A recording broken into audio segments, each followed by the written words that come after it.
What's up, everyone? Welcome to this day in Philly Sports History for November 10th, 2024. I'm your host, Jim Montgomery. Welcome to a Game Day Sunday edition of the podcast. Eagles, Cowboys this afternoon down in Dallas. Looking forward to it. Let's start with some quick housekeeping notes.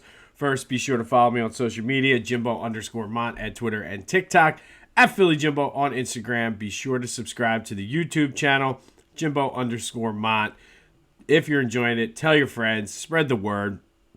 If you're liking it, chances are someone in your circle will as well. Let's continue to outsmart the algorithm, which I have no idea how we're going to do that since I don't even understand how the algorithm works. But that's okay. Be sure to check out the Philadelphia Sports Hall of Fame Heritage Collection, now available online. The link is in the description. It's constantly evolving, constantly growing, so be sure to check that out. I had a great time on Thursday setting up a little traveling exhibit at Live Casino. I will be posting pictures and things of that soon, so stay tuned for that. The link is in the description. And then go to Philly Goat. It's never too early to do your Christmas shopping. They have Eagles Dallas gear. They have Saquon Barkley gear. If you really want to live dangerously, they have Sixers gear too. Check out the collaboration they're doing with Varsity Cooler. That backpack cooler is sweet. It's going to make a great gift. So go check that out and be sure to use the promo code Jim Montgomery to take 10% off of your order. That's phillygoat.com. Promo code Jim Montgomery to take 10% off. And I would love if you want to buy for my birthday, which is coming up, that backpack cooler. Then go check out my boys at the Clashing Conferences podcast. Available wherever you get your podcasts as well as on YouTube. Good day to listen to the football podcast with the OGs from the NFC East. About halfway through the new college episode, introducing the new guys. Looks like a good crew. So if you're into college sports, they got you covered there as well. But that's available wherever you get your podcasts as well as on YouTube. All right, let's get into this game. Let's start with a recap of yesterday's question of the day. I asked you, who's going to play better today, the offense or the defense? 64% of you think it's the offense. Hard to disagree with that. I truly think it's going to be just one of those games where the offense and the defense both are kind of keeping up with each other, seeing who can play better. But thank you, as always, for participating in the question of the day. There'll be another one later in the show. Now, this line started off at 7.5. I saw it at 7 this morning. Likely we'll probably go back to 7.5 again. But since we'll use the official number I saw on DraftKings this morning at 7 for our pick later, the over-under is 43.5. Kind of low. I think that just goes to show what the odds maker think of the Cowboys offense. As far as injuries, none for the Eagles. Everybody will play, be available, and all that. So that is good news for the Birds, especially A.J. Brown. So they're going into this game full strength. CeeDee Lamb looks like he's good to go for the Cowboys. Michael Parsons is still listed as questionable, but I have a feeling he likely plays as well. He was just trying to figure out how his week of practice went. It seemed like it went well. So they'll be hopefully, or not hopefully, but they'll be playing for the Cowboys. Dak obviously is out for the season. Dumpster fire. I called it at the beginning of the year, and they're an absolute dumpster fire. But there's still a game to be played. Cooper Rush is making the start for the Cowboys. So what are the three keys? And if we had a sponsor here, this is where I would say the sponsor. So KeyBank, any local car dealerships, even Al's used cars. I'll take you. Let's go. But here are the three keys to the game. And I think it's important because of what's coming up on Thursday to not get caught looking ahead. That is the first key. Don't get caught looking ahead. Like I said, the Cowboys are dumpster fire. But this is a division game. It's a rivalry game. They're going to be up for this game no matter what. You cannot take this team lightly no matter how many injuries they have, how terrible they've played this year. You cannot take this game lightly and look ahead to the showdown with Washington on Thursday night. Nick Sirianni has done a good job since the bye keeping these guys focused and kind of with the right mindset. Hopefully he did that this week because it's very easy and natural for them to look ahead to the Thursday night game against Washington. Washington has a tough game in Pittsburgh, so it is possible that the Eagles will be in first place at the end of this game. So they need to stay focused and take care of their business today. Don't get caught looking ahead. Number 2, run the ball. It's been working since they kind of switched over to that run-first kind of offense. It's been working. Plus, the Cowboys' run defense stinks. They're like 30th against the run. So just keep it the way it has been. Let the offense flow through Saquon and set up the pass, control the clock, and just dominate. Let the offensive line dominate. But you have to run the ball. Saquon could have 150 yards today. The Dallas run defense is terrible, so you got to run the ball. Keep consistent with what's been working. And finally, the third key of the game, make Cooper Rush beat you. The Dallas running offense also stinks, so they're not going to run the ball. So make sure you're bracketing coverage over towards CeeDee Lamb, and then get after Cooper Rush. Make him uncomfortable. Allow him to beat you. And I don't think he's capable of doing that. So make his life uncomfortable. Focus on him, because the running offense is not good. So you cannot let these old guys, Dalvin Cook, and I don't even know if Zeke is playing, but you can't let them have games. You got to make sure you continue to shut down the run and force Cooper Rush to beat you, which I don't think he's capable of, not with this secondary. So just get after him. And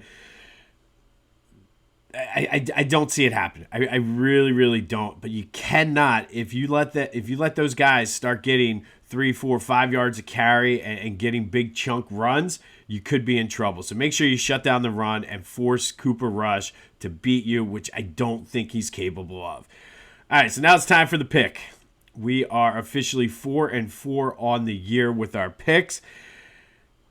I've been saying all week at 7.5. I like it. So if we're going to take it at 7, we're going Eagles -7. I really think the way you can say what you want about his in-game decision-making, going for it on 4th down, chasing points and things like that. Nick Sirianni has done a phenomenal job, and I will give him credit for that, of getting this team ready and focused on what's in hand. Don't get cute. Stay with what's working. The way you've been playing recently, a perfect matchup with the Cowboys right now. The way their run defense is terrible, the way your defense has been playing, this should not be a close game. And I know it's division. I know the Cowboys are going to be up, but I cannot see this game being close. Not with Cooper Rush at quarterback, not with the dumpster fire. I mean, Dak was on the sideline the other day saying, "We effing suck." So, I mean, the players know it. Yes, they're going to be up for the Eagles, but I cannot see this game being close. Put it all on the Eagles. -7 today. That is our official pick. Let's go, Birds.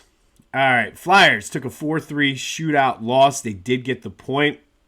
Samuel Ersson was back last night and played very well, so that's a good sign for the Flyers. Joel Farabee, Garrett Hathaway, and Anthony Richard all scored for the Flyers, who have been playing well. After they went through that little bit of a stretch, they've been playing well. Mishkov was a healthy scratch again last night. I think that's all part of the process, is what Tortorella keeps saying. So hopefully he'll be back tomorrow when they return home to take on San Jose. But a loss for the Flyers, but they get the point in a shootout. They played well, hung tough with a good Panthers team. So that's a good sign, especially with Samuel Ersson coming back and playing very well in the shootout loss. Sixers, from one dumpster fire in the Cowboys to another in the Sixers, they are back home tonight to take on the Hornets. Who knows? I mean, hopefully this is the Paul George coming out party, his first home game, and he plays well. This is also the last game of Joe's suspension. They play Tuesday night against the Knicks in the NBA Cup, their first home game. I'm looking forward to at least seeing the court. Hopefully Joe plays for that. But I don't know. I was reading in the Inquirer this morning. It's very well possible that this team could be 1-10. And at that point, do we just start rooting for lottery picks? I mean, I've seen crazier things happen. But Sixers Hornets tonight down at the Wells Fargo Center. All right, today we are going to go back to 1985. And on this day in 1985, the Eagles beat the Falcons 23-17 in overtime when Mike Quick took a Ron Jaworski slant pass 99 yards for the walk-off win down at the Vet. It is, to this day, the longest pass play in Eagles history, and it's going to be hard to beat, not only because it's 99 yards, but I was reading up on it, and they ran the first play out of the end zone, got stuffed. So Ron Jaworski said it was literally the ball was on the 1-inch line.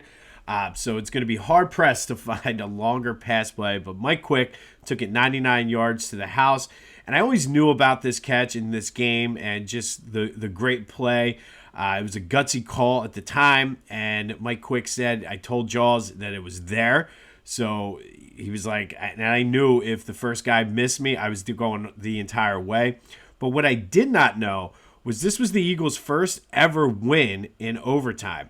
Overtime didn't start in the NFL until 1974, so it was the first time they had won a game in overtime. It was their second overtime game of the 1985 season, but this game shouldn't have been close. They blew a 17-0 lead in the fourth quarter and almost lost it in regulation, but the Falcons missed a chip shot field goal. So just a lot of struggle, and we'll get more into that in the next segment on this Eagles team that year. But Reggie White had 2 sacks in the game. This was his rookie year with the Eagles.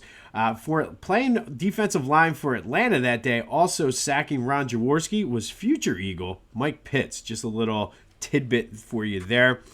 But back to that 85 Eagles team, they were 6-5 at one point in the season. Lost 4 straight, including a 28-23 loss to the Vikings at home, in which, again, they blew a 23-0 lead in the fourth quarter. All of this led to Marion Campbell getting fired, which led to the Buddy Ryan era, and one of the, I guess you could say, most disappointing, but for me, one of the most fun eras in Eagles history. But on this day in 1985, Eagles beat the Falcons 23-17 in overtime, when Mike Quick took a Ron Jaworski pass 99 yards for the walk-off game-winning touchdown in overtime at the Vet, the Eagles' first ever overtime victory in franchise history.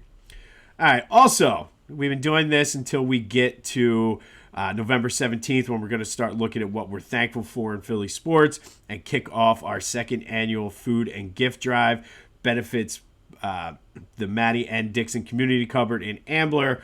I've been telling you, we're going to start it next week, but we're doing a two-prong approach where we're going to focus on gift cards for the first 2 weeks and then do our reverse advent calendar the second 2 weeks.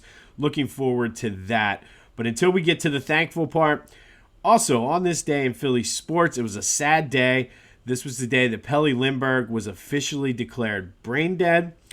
They kept him on the respirator, but doctors said there was just no way he was ever going to recover from that injury. He suffered earlier in the day from that horrific car accident. They did keep him on the respirator until his dad got in from Sweden. His mom was already here visiting. But a sad day in Philly sports history on this day, when pretty much it was just a matter of time before Pelle Lindbergh officially passed away. And unfortunately, at the time, the Flyers were playing very well. They were 12-2, looking to go back to the Stanley Cup. But just a brutal and sad day. And really, the Flyers never recovered that season from this devastating news. Also on this day, the Sixers beat the Bucks 105-97. Moses Malone, 35 points, 14 rebounds to bring the Sixers record to 4-4. In the paper that day, they were still discussing Temple's missed opportunities in their 21-17 loss to Pitt, a game they, by all stretch of the imagination, should have won. They should have beaten Penn State earlier that year, but just costly mistakes plagued the Owls in 1985. They also played this game without Paul Palmer, who we talked about the other day, who was out due to injury. And back to the Eagles. They were ripping the Eagles for this game. They said they struggled against another quote-unquote patsy, and the team, they were ripping Marion Campbell, and things were not good despite the Eagles being, I believe they were 5-5 after this game, but playing down to the competition. So stop me if you heard that before. But that all also happened on this day in Philly sports. But in 1985, Eagles beat the Falcons 23-17 in overtime. Mike Quick went 99 yards for the game winner from the 1-inch line, the Eagles' first ever overtime win. We'll have updates on the Sixers tomorrow. Hopefully they can get it together and steal a win here. If not, I think it's fair to start looking into lottery picks. 3 keys to the Eagles game. Don't get caught looking ahead. Run the ball and make Cooper Rush be the guy that beats you. Don't give up easy runs. I really think there's no way. So if those old guys start getting big chunk yards, it could be a long day, but I don't see it. Our official pick is the Eagles minus the 7. But what is your thoughts on this game today? 267, 2-4. Give me your thoughts on this game today. 267-495-8531. That is the Back to the Future voice and text site. I'll get it out. Get that, anything else Philly sports related off your chest. But who wins today's game? Eagles, Cowboys, 267-495-8531. That'll get you in. We'll have everything you need about this game tomorrow. We'll vote on the GOAT of the game. But it's Eagles, Cowboys. Even though it's lost some of the luster, it's still Dallas week. This has been This Day in Philly Sports History for November 10th, 2024. My name is Jim Montgomery. Go have yourselves a Sunday, and until next time, go Birds.